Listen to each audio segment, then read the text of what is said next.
Long ago, the worlds all lived together in harmony. However, there was one thing that was going to disrupt that harmony: the Keyblade War. Those tasked with guiding young Keyblade wielders, known as the Foretellers, were given a book filled with events from the future, but one sentence rang out louder than others. The war in that place will lead to the defeat and destruction of the light. The world will be enveloped in eternal darkness. This book was written by the Master of Masters, the master of all these foretellers, and one more person. That person is Luxu. All of his apprentices were given tasks to complete, but Luxu was given the greatest task of all: to make sure the Keyblade War happened.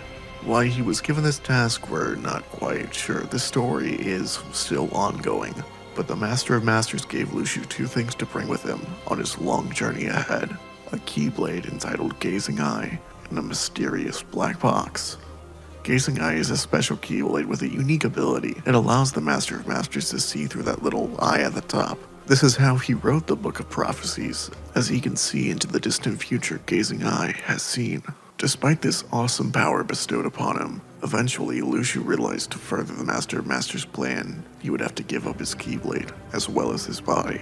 So, he sought out both a successor and a host. The first person he took over was this guy named Brain, who doesn't really matter to us today. The most important thing to note is that Luxu had to eventually give up Gazing Eye, and although he says he gave it to one of the Dandelions, who were the survivors of the Keyblade War, it's pretty clear that he still had it when he took over the body of Brain. Maybe he's just Brain's twin? No, that's stupid. Basically, he gave it up eventually, and began living on through more and more people, until, by the time a Keyblade Master you may know, Xehanort, was planning to incite another Keyblade War. Luxu was there as his subordinate, under the name of Braig. I just want you to know that this information I just told you took the Kingdom Hearts series 11 years to tell. Be fucking grateful I didn't talk about Ventus or something like that.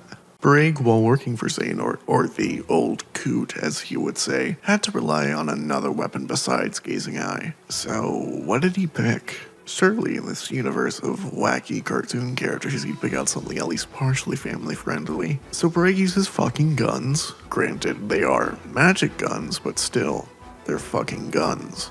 Despite these guns being magic, he still has a need to reload them. And I know that someone's gonna be like, what about the data fights? He doesn't reload in those. Well, those fights don't take place in reality. And that's not the real Luxu you're fighting. The real one, in all of his story fights, has to reload his guns. He can shoot a variety of bullets, but his most common are these ones with a white inner part and red outlines. These have proven enough to defeat a horde of Heartless in one fell swoop. He can fire off a metric fuck ton of these as well, raining hell on his opponent. Another attack he can use with his weapons is combining them together to make a sniper rifle, setting out shots to trace his target before hitting them dead on in the center. He also can utilize a warp snipe, a kind of projectile that bounces around the arena before going through his opponent multiple times. And finally, he has a version of his Rainmaker attack that uses purple arrows instead of his normal red bullets, and works outward for the center of the arena. Greetings, superfans, it's me, Ben T, here to tell you that the guy you just saw, Luxu, in that preview, is gonna fight Minoth from Xenoblade Chronicles in the full episode coming out this Friday. Wow-wee! Ooh-wee! Zoo-wee mama, that's crazy. I'll see you then!